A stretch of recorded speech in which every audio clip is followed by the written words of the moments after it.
ఇది ఎవ్వరు ఎవ్వరికి ఇవ్వని వీడుకోలు, ఇవి ఎక్కడా ఎన్నడూ జరగని అంపకాలు.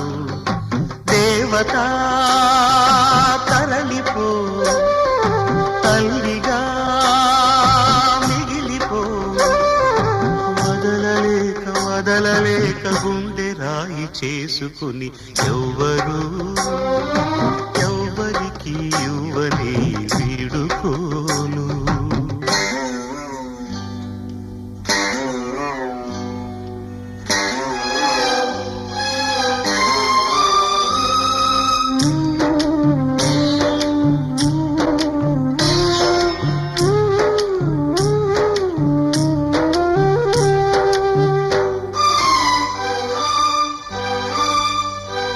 పసిబిడ్డగా పుట్టి కూతురై పెరిగి కోడలై భర్తకు భార్యయై బిడ్డకు తల్లియై ఇల్లాలిగా తల్లిగా తల్లికి తల్లిగా నవ్వును ఏడుపును కలిపి దిగమింగి ఇంటినే గుడి చేసిన దేవత.